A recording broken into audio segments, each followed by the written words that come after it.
that. Oh my, his fucking head just... Oh, that dude is... Yeah, that dude is dead. Oh, that dude dead. Oh. So he can still... That guy's dying, though. There's no way we say both. Maybe what it is that voice and the arms are pretty much his intuition on how to survive rather than an actual goddess. Maybe that is really just his Spidey sense. I mean, I'm trying to remember the last time I've seen someone get hit against a wall and blood splatter down like that and actually not make it, you know? Like, it's always they make it. I mean, you might want to say that looks goofy, but if that thing's coming at you like that, I'm scared. Bro's gonna get fucking hunted down just... Like, you can see that he's not hurting. He's like, come on. Yo, bro got fucking rage baited into dying? Bro actually got rage baited into fighting something that no one should fight. Basically, if we choose that one, we're causing the plague. Do I become the COVID dragon just so I can walk around the people? I mean, that's certainly a fucking predicament, isn't it? I gotta be real, this Reincarnated as a Dragon Hatchling show is turning out to be a lot more savage and brutal than I was first expecting, especially when you see how cute the aesthetic is for this. But to be honest, as much as I still think this show feels very Soma Spider So What coded, because it literally still has all the great formulas that made episode 1 what it is, I'm starting to realize too, it's almost like you take Grimgar, Fantasy, and Ash and you throw that into the pot as well. And anyone who watched that amazing show knows the struggles they went up against and how they made the most basic things actually feel like you naturally would struggle. And that's kind of how I feel about a little dragon going up against something where characters, including the main character, the Dragon Hatchling himself, are actually struggling. And it provides for a realistic level brutality that you're not expecting for a show that you think is just going to be some Digimon evolution line with a cute baby dragon. And now he might become an apocalypse dragon just so he can become a human transformation. It's wonderful. Of course, if you got this far in the video, make sure you drop a like, share, support, subscribe if you're new around here in Patreon. Is where you can catch my full live reactions, also more. Also helps fund the channel videos just like these, so consider supporting. I'm liking it.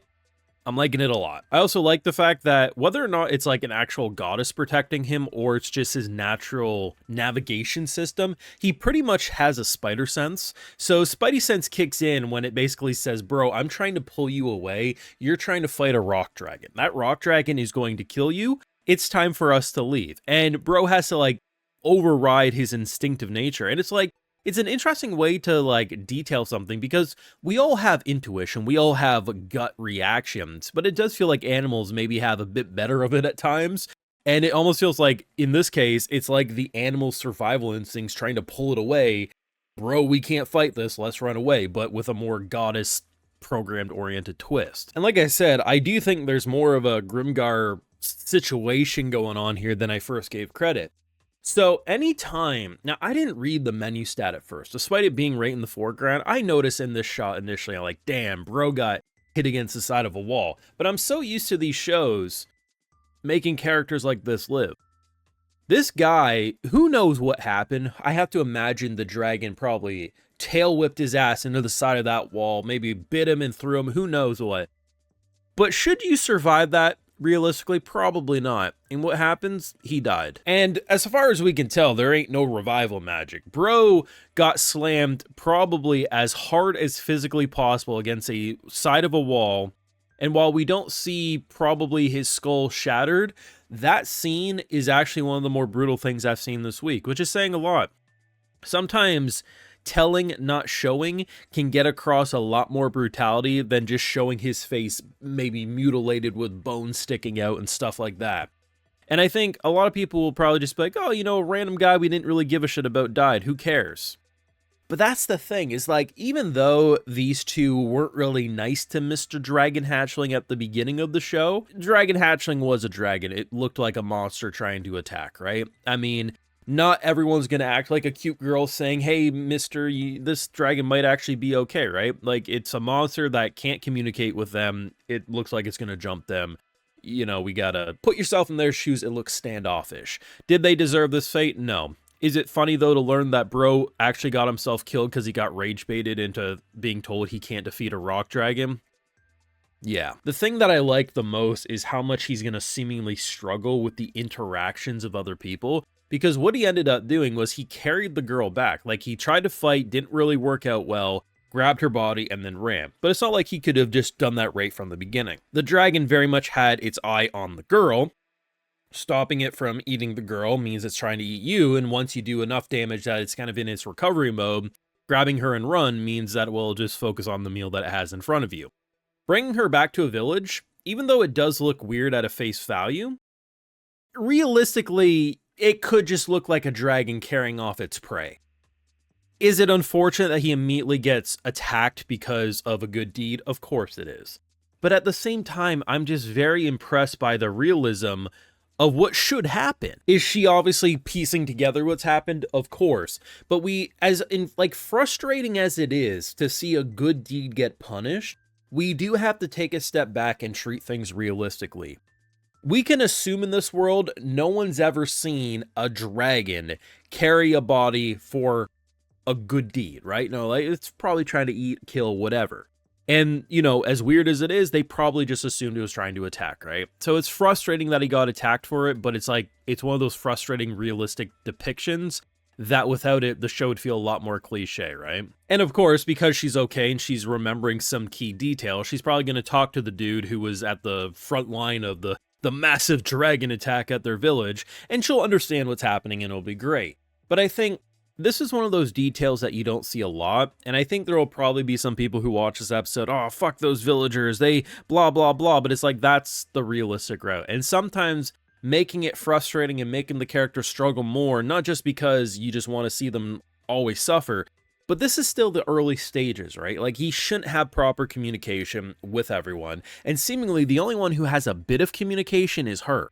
Now, it could just be audio detail for the viewer, but she does hear things a bit more clear than seemingly the others, because when the others are pointing their weapons at him, it's just he sounds like he's growling. That's all it is. But when she was knocked out and he was protecting her, she was hearing a bit of the detail a bit more. Whether or not that's because of a pact, whether or not it's because of her healing spell, I don't know if they have some form of link like forming here, but it's good to know that is happening. We're obviously going to have a very unique duo with them once everything does get started, and honestly, while we don't know a lot about her, she does seem like a very sweet individual, and unfortunately, she got gaslit into, you know, going on a suicide mission from Bro, who got rage baited into fighting something he never could, and then boldly looked at her and said, well, if you don't come with us, we might die.